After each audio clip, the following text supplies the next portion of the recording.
to our 2 p.m. live stream segment on I Wonder, Doctor. I'm Dr. David Rosensweet. And I am Joshua Rosensweet. We're live every Thursday at 2 o'clock and this is a segment in which we go into discussing tools that you might get to be able to assist you with your emotions and your mind and your life. Sort of relevant to health. Today we want to talk about emotional bruising. Those times that we're with people, especially those people we truly love, and they do something or say something that hurts. And, yeah, I mean, get the picture? It's like you're just cruising along and, well, I've done it to you many times. Sometimes they're overt. Someone says something that's intentionally mean. Sometimes they're covert. They're manipulative. They've got a smile on it, Yeah. and yet we The energy's register the harsh. truth and that it hurts. The emotional energy is harsh. Gee, aren't you being a little bit off today?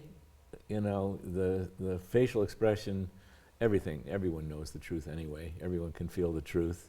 Yeah. When someone's saying one thing, but their emotional energy is harsh, it's judgmental, it doesn't feel good. And what can happen in those circumstances? Well, if I say something harsh to you and you're totally enlightened, you'll go, oh, Dad's a little grouchy today. Well, you tell me what you'd say if you were totally enlightened. Oh, where I wanted to go immediately was, when we brought this topic up and we were talking about this earlier, the part that you really want to stress that I went, oh man, this is it. It's what do we do, right? We're in our lives, we're with the people of our lives, and they do something.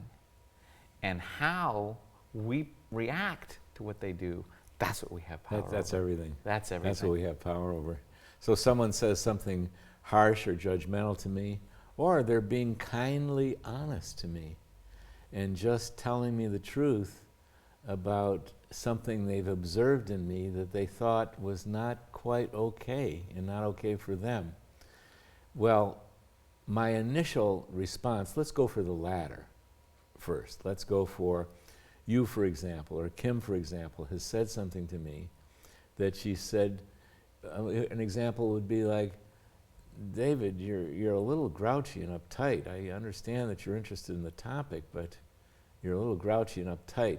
What's going to go on in me when I get feedback like that? So you're talking about something that feels bruising, Yeah. and yet the intention Yes. and the motivation of the person saying it is actually coming from a sweet place, or Yeah, a an kind honest place, an place. honest place. And they want to Yeah. help turn the tide of what's becoming a rough situation for them. Yeah. Well, what's going to go on in me if they're telling me the truth about myself? Yeah. I'm going to feel pain. And I'll do one or two things with it. I'll either be honest and realize that I have been hurtful and unbeneficial, and it is having an unbeneficial impact. And I'm going to feel mighty uncomfortable. Because none of us like to be harmful or hurtful. And not only that, if I was being grouchy, I was already in internal pain space. Yeah. And what they're doing is they're calling me on it. And when I say internal pain, I'm talking about uncomfortable emotions. Maybe I was feeling anger, and I was not conscious of, and I was just being reckless with it, and well, you know, to somebody else. Yeah. And then here someone's telling me about, they're pointing it at me, and and what do I do? The thing that works is if in that moment I recognize the truth of what's being said to me. And what recognizing the truth really requires is not a mental thing, it's a total thing, where I feel what I'm feeling and I go, I catch myself, I catch my breath, and I feel the anger I was feeling, or the grouchiness I was being, or the fear I was feeling. And that moment of being able to become conscious of what's going on in me and feeling it. There's a practice that if you get good at that, it's going to change the nature of your life. Yeah, and relationships. Oh, if yeah. if if I have legitimate feedback for someone and they hear it Yeah. and they respond honestly and kindly, oh, I'm sorry. My goodness, the amount of relational repair they have just done in that second is huge. Just by owning. It's by what being they're feeling. honest. Yeah. And owning and being, it's called being responsible for what's going on in one's own self. We opened with the other one, though, called someone, especially someone we love, says something that actually is bruising, i.e. is harsh. Yeah. What about those? Great. I mean, great. I mean, it's great to identify that specific one. Well, when they are harsh, in almost every circumstances except full enlightenment, I'm going to feel awful. I'm going to feel hurt. I'm going to feel bruised, whatever word you want to use. Yeah. It's going to hurt me emotionally. We like kindness. We like love coming from everywhere. And it's not pleasant to receive someone's grouch or their judgment or their clandestine judgment disguised as a feedback. It hurts emotionally, except under one circumstance, and I'd like to circle back to that. But for most of us, most of the time, that's hard to be in the presence of someone. I can name two common ones that I can do that I know don't work. And they're on two opposite ends of the spectrum. Yeah. One is to just clamp down on it. Yeah. Feel hurt by the person, but I'm not in the mood to get in a fight with them, or I'm not brave enough to deal with it, or they're a better fighter than I am anyhow, or whatever. Yeah. And what I do is I just swallow it. Yeah. And And get then- official. And get official or whatever, but do anything you other withdraw. than deal. I withdraw. And the other one, of Or I course, is withdraw. obvious, Yeah. and that's to fight back. Right.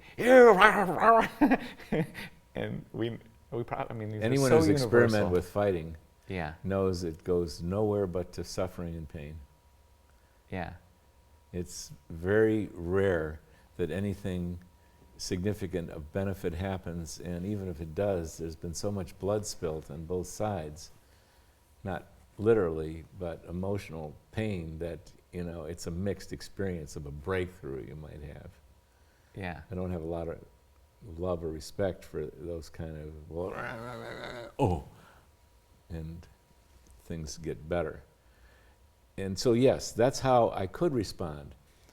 Like, someone could be grouchy to me, I could feel emotionally pain, I could say, I'm not taking that crap, and I just dish it out right back. But the remedy is the same. The actual remedy is, oh my God, no matter what they said to me, and no matter what their intention was, no matter what their attitude is, I feel pain. And it's like, can you catch yourself in midair? And why I say midair, because my reflex knee-jerk thing would be to go attack back, or shut down and pull back, just like you described. But catching yourself in midair, catching myself in midair means to me, I notice that I feel upset. This is upsetting to me. And it can stop right there. You want to simplify something. It can, on the outside, that looks very similar to the go silent, shut down guy. That's right. I mean, externally, you may not say anything to That's me right. if I say something mean. Well, it may look the same. And path A is, that jerk. Well, I'm going to just withdraw. I don't want to deal with this. This stinks, and I'm just pulling away. Goodbye. That is, but there's a difference when I catch my own feelings in midair, and I go, "Oy, that hurt." And I'm not immediately communicating with you, or fighting back, or talking back. I'm catching the elephant in my room, which in that moment is, whatever was done on their part, I feel uncomfortable. And I'm catching my own discomfort in midair. And I'm going, I feel sad, whatever the truth is. I feel angry. I feel, but that's my pain. That thing is going on in me. So I feel inclined to say a third option.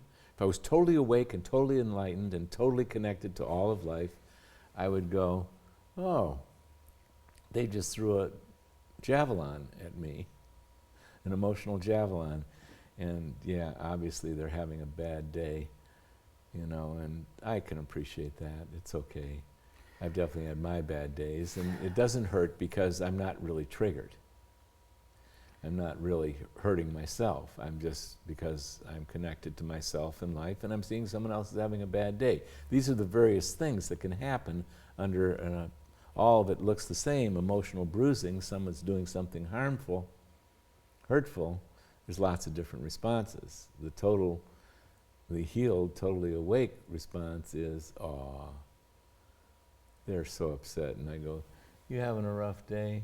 Not condescendingly. Or I just be silent, and I realize they're having a rough day. I so hear what you're saying, and I don't want to sound contradictory at all, because that feels like the greater truth. There's another part of this to me, though, and that's that there must also be, or I feel that there is some appropriate response of strength as well as kindness. Like, if you lash out at me, as an example, if I re-lash out at you, that's not going to get anything. But also, there's some sort of boundaries and standing up for myself where I'm allowed to say, or not allowed, but it's appropriate to say, oh, wait, Dad, that hurt. Or No, that's an honest response. Yeah. Right there. That saying, you're saying, announcing in the moment, whoa, let's pause here. That hurt. Yeah. That feels hurtful, or I feel hurt, whatever the honest personal response is. Yeah. Yes, thank you for mentioning that. Of course you would, because you want to be able to, someone who's important in your life, who matters, you don't want to let these things just go by and not give an honest response. You want to be honest in the moment and say, that hurt. And that is a boundary, that does help set a boundary. People just can't walk all over you. And if you continue to acquiesce year after year after year, you wind up in a very destructive situation, and many abusive relationships have continued on because someone didn't say to the alcoholic, you know, that hurts. And you drink and you think you can be grouchy and mad and upset and angry at everybody, and no, you can't do that. It's got to stop. We're getting into some really nuanced territory for me. I sort of feel my head spin a little bit, because it's not going to work, I don't think, to fight the alcoholic, and yet what I'm going to have is an honest response, and I'm going to feel the pain, and I'm going to react with anger at all the years this alcoholic has affected me in this random example we're using. Like, it's calling on...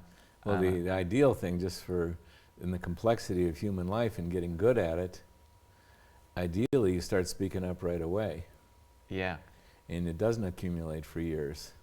And if you don't discover it, and if you're years into it and you finally say it's time for me to speak up, and it just feels terrifying to do so, and it's going to cause a hullabaloo, you speak up then. You catch it when you can. And I took us down this path, and I love this, and I think this is great, and yet I want to take it back to where you really kind of started with is, if someone throws a blow at you, really your job is to not react. Yeah. Not fight. Yeah. Because it's not going to work. Exactly. That's so that would be the specific reason. A little, like, I get this. I don't want to overstate this. We're in wonderfully awesome territory. But there's somehow a thin line to me between fighting in a way that's just going to create more relational pain, that's just that reactive response, that's just my own anger rising and making it worse between the two of us, and that emotionally responsible person, or whatever it is, who has an honest response Yeah. that may include anger Yeah. or admitting that I'm sad or scared or affected by a Or person's. strength, but not viciousness in the communication. Yeah. And sometimes the most potent thing in the world you can do, and I've had this done by people who have been very up close and personal to me. I'm grouchy, I'm saying something judgmental, I'm blaming them, I'm thinking it's the splinter in their eye rather than the telephone pole in my own. And they look at me and they go silent and they say, I'm not going there with you today. And I'm left hanging in the breeze, and because they didn't engage me, because they didn't react with me, in fact, they just left the premises, I'm left with my own grouchiness or anger or unbeneficial communication is reverberating, echoing in my head because there's no one in there to engage me. They've said, no, not doing that, going into another room. And there's close friends and people in my life that I have that agreement with. They can call, no, I'm not going there with you. And of course, it becomes immediately apparent that I'm in, well, as one wonderful teacher, Eckhart Tolle, has called it, I'm in my pain body. And you got to know the rules of the road when someone's in their pain body. Oh boy. You're afraid of this one. Oh, Not we afraid have of it. done this. Yeah. And sometimes I love that. I think, look, the best thing we can do is not be together in this moment. Yeah. And then come back 10 minutes or 15 minutes Exactly. from now when the adrenaline's not kicking anymore Right. and we are clear of heads and we didn't need to get into a huge fight over this thing. Yeah. I get that technique and I like it. And conversely, sometimes the time to deal with something is now, and that feels like an emotional runaway. To go, I don't deal with this now. Yeah. I'm not liking your behavior. You're being Yeah. a jerk. I'm going to leave. Feels like a runaway from a situation that is calling to be addressed. So, Well, what we've uncovered here in lifting the lid off this topic yeah, is there isn't one single approach to every person's dissonant energy. Dissonant, I mean, they're angry, they're upset, they're afraid, there's not a single approach. There's no single strategy. There's a lot of different ways to approach these things. and I want to bring up one more nuance Yeah. to me. I don't want to make this more complex, but here we are. We're in the meat of stuff I really care about. We started this with sort of a dichotomy. Sometimes people come at us with things that are correct. They're calling me on my something and it makes me very uncomfortable because they're right. And then we went to the other end of the spectrum, which is when someone is just blasting at me Yeah. and they're purely not in the right, they're just being mean. Right. But what I think, honestly, at least in my life, occurs more is really a mix of those two things. Someone comes to me with a legitimate request, and it has layers of built-up anger or their own Yeah. bad day, right? And Oh, so, you're talking about a human being, yeah, they're not a not. theoretical response. Right, they're not horrible. They're not wonderful. They're Right. everything. Yeah. And what's coming out of their mouths is a mix of both things simultaneously. The principle is the same. Yeah. To me, it's like I'll wake up. I'll become conscious of what's going on. I'll go, oh my, I'm in a little bit of a mess here. And what do I like to do in a mess? I don't want the mess to get worse. I totally know this is possible. In the younger, as I go back year before year, I was super great at making a small mess, a huge mess, and then a ginormous mess. Anyone who studied this knows that once that lid is popped, it can accelerate really quickly into big pain, big craziness. Yeah. There's even cultures that have a name for that, runaway, uncomfortable feeling. Well, I've done that enough to know that that doesn't work, and I don't like it. So I'm taking us back to, I become aware that things are getting messy, and this is part of the great work to me. I've learned, not perfectly, but I know how to rein that in and pull that back. And we all feel everything. So when, for example, if I'm rising up with you in some uncomfortable situation, your being knows when I've made an internal decision to not go further. I'm reining it in myself, and you're going to feel safer. Yeah. So as I'm getting the reins on my own self pulled in, it creates a safer space for this to actually be worked out. And this is part of the great work, the practice, is if you find yourself accelerating, if you've learned, like many people have, that hasn't gone anywhere good, I pull on the brakes on myself. And sometimes it takes an act of tremendous courage to make an internal decision. I'm not going to accelerate this. I'm not going to make this worse. I'm not going to win this one, so to speak. And it's a great practice because the more you get the skill, the less you have these blow-ups, these flare-ups, where it really matters. Who are you going to do these flare-ups with? The people that matter most to you. So getting the skill of not flaring up yourself, or if you've been insulted or bruised and you want to bruise back, who's going to grab hold of the reins first? Well, I don't care who does it first, but I always want to be able to do that for myself, where I can stop the acceleration. And in order to do that, I've got to admit to myself that I'm part of the problem here. Maybe I wasn't the initiator of it, but I am now part of it. I also know from me in fights, like Jen and I, my wife, we don't fight very much.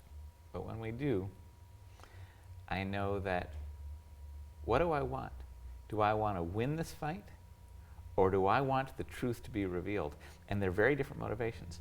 If I want to win, I get clever. Mm-hmm. I get smart. I have 29 years with her. I know her weaknesses. I know what barbs to pull out.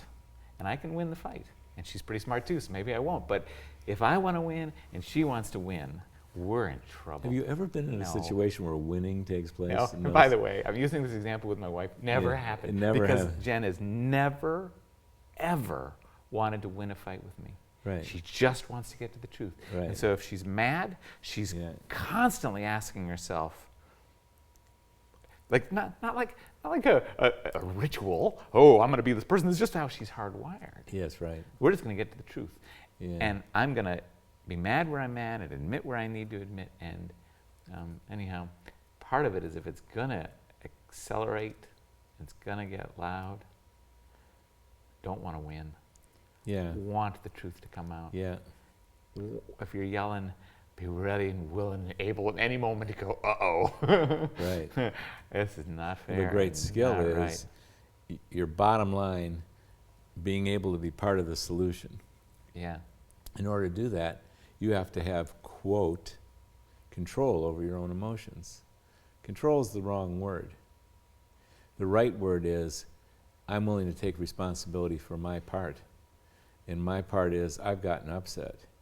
And I'm going to tell myself the truth about my own upset, and I'm going to feel my own upset, and I'm going to stay present with my own upset. And what that means, I'm going to continue to feel my own upset and recognize the upset that's really problematic in this falderall is, I got a few geezer aspects to me.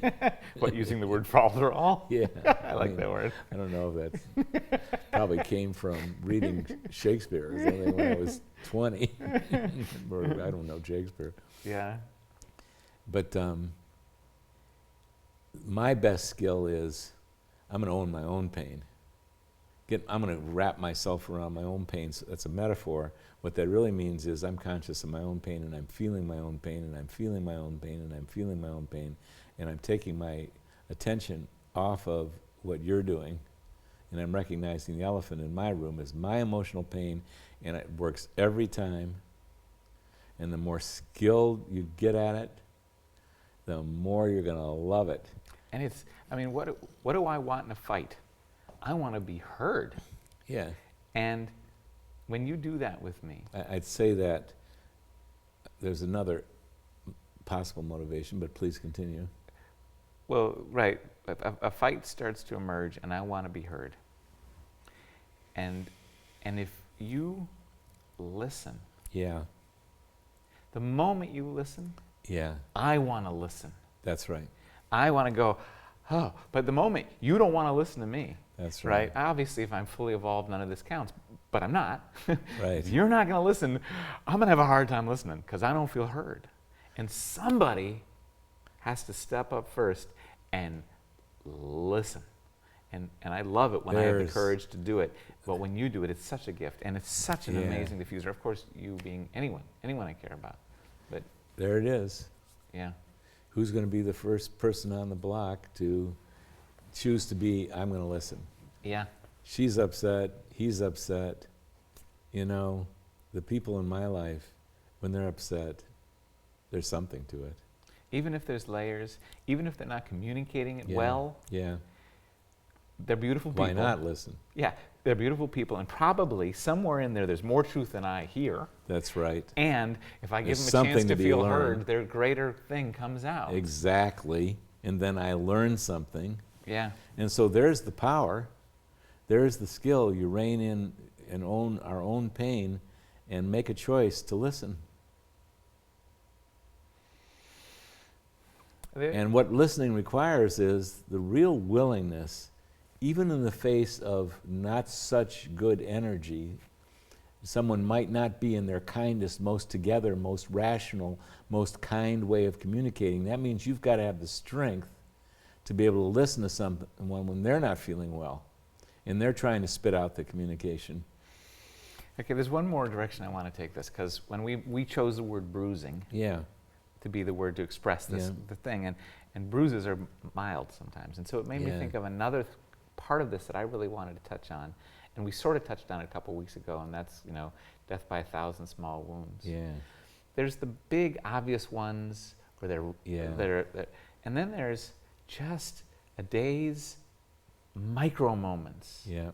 And what do we do? Because, I mean, what I've watched in my life of those couples who have divorced around me, Yeah. I've seen sort of two clear paths. Yeah. One is the explosive couple.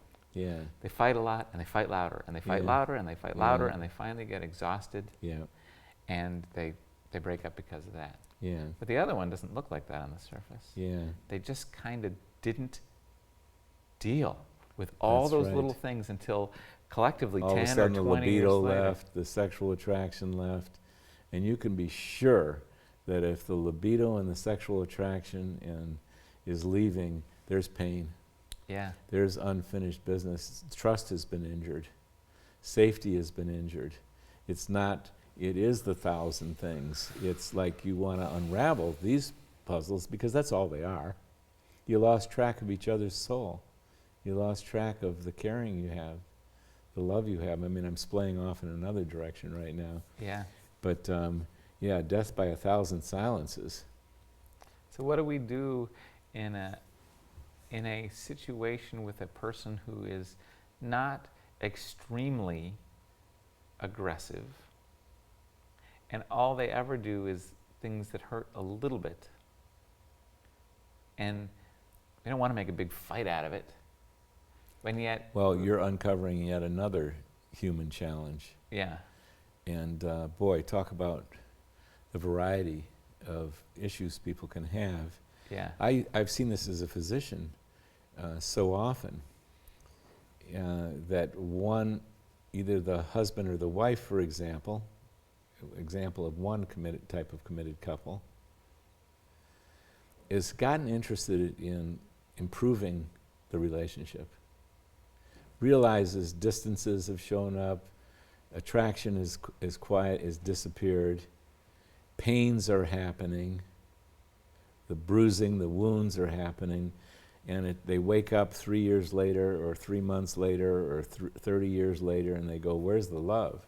The littlest thing will happen, and 20 years worth of built up Right. explosion will either be re-tamped down and harder, Right. or finally bust through the dike. And But what happens so often is one of the couple says, I want help. Our relationship matters. I want to seek therapy. Bravo. I want help. Let's start telling ourselves the truth. Where did our love go? And if that occurs simultaneously in a relationship, it doesn't matter that 30 years went down. Matters, of course. Yeah. But what matters is you've got mutual intention to come home more to the truth of life and the truth of the love that they knew in the relationship, and they do seek help, and they acquire information, tools, and support, and when there's two of them doing that, my God, it's a living miracle for human beings, and we all need to do this, and of course we've done our share of it. And then there's a situation where one person is starting this process and the other person is going, no, no, no, you're the problem, you go to therapy. And I've seen this imbalance, and you know, bless your heart, if you're the first to wake up on your block, then you go down the path of getting help alone.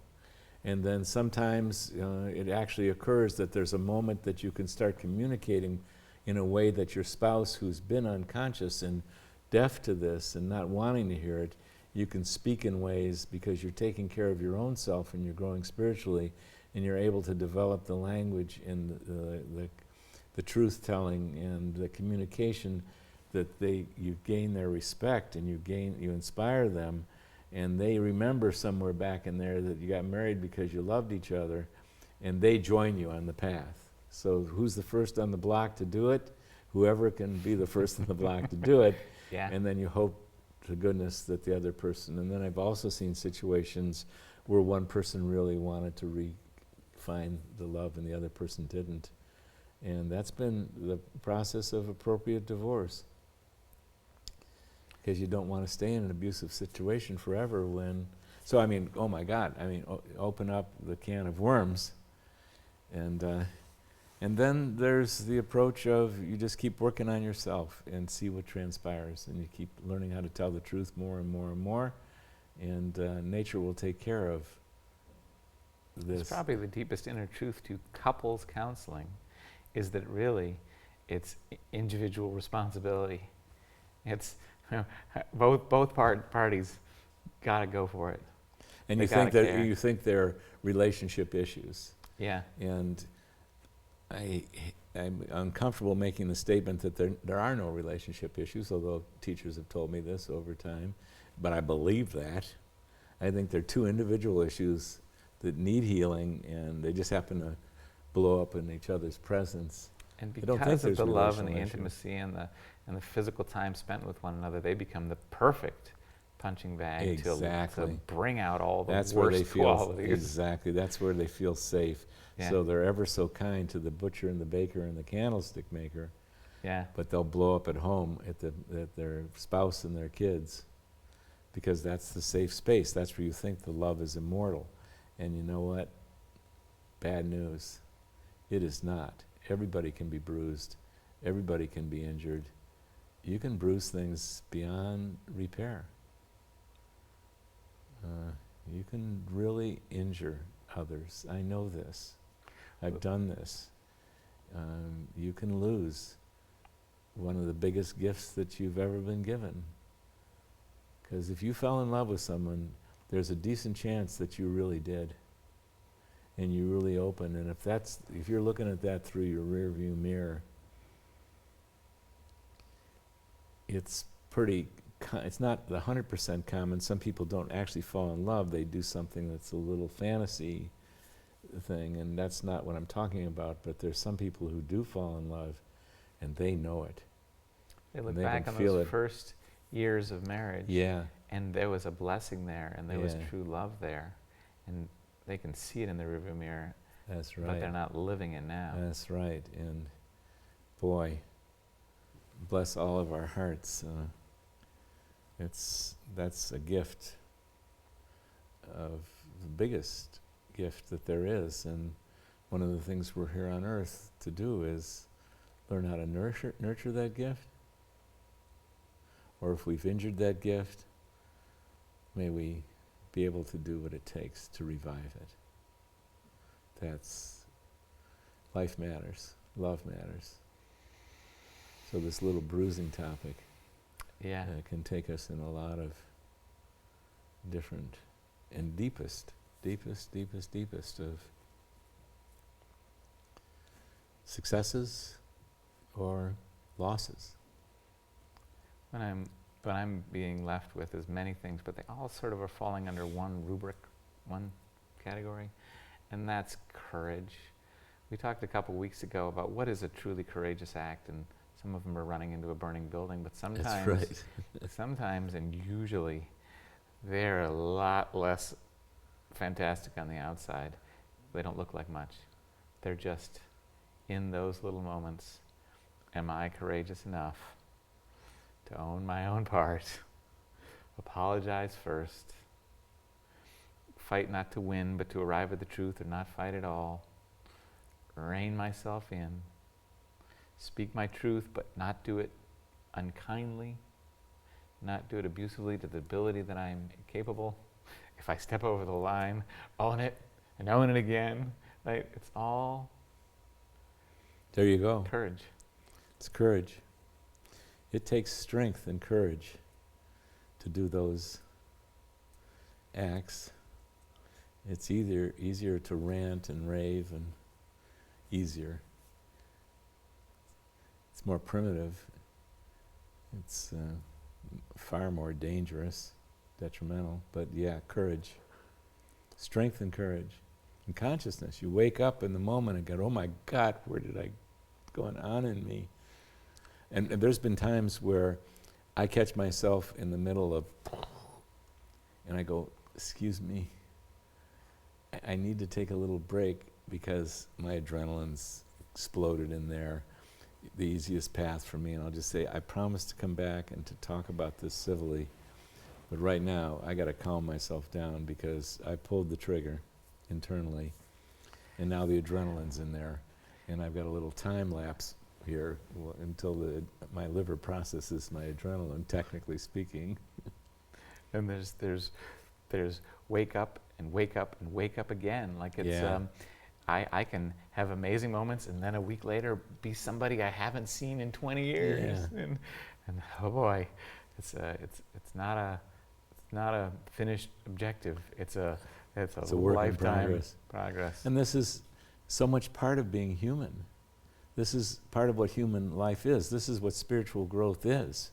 Yeah. We're here to love and be happy and experience the nature of our being, which is love, and feel joy. And we're here to heal all these little nips and tucks that are problematic and are capable of injuring businesses, bringing down countries, bringing people to war, destroying relationships that there once was love. So these are not small things. So part of being a human being is the great work, is our spiritual growth, or call it what you want. But it's really a microscopic thing, as we said so often. And like you just mentioned, it's like in the moment. Can I catch it early? Can I make the right choice in the moment? Can I do the thing of integrity? Can I do the thing of honesty? Can I do the thing where I have to humble myself and feel my own humiliation because I wasn't okay? Pull in those reins. Admit it. Apologize, just like you were saying.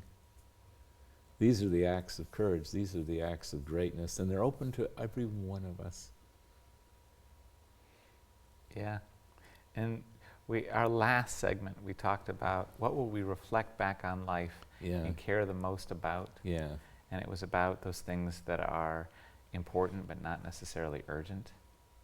And what deathbed ruminations will matter more to me than how often was I this person?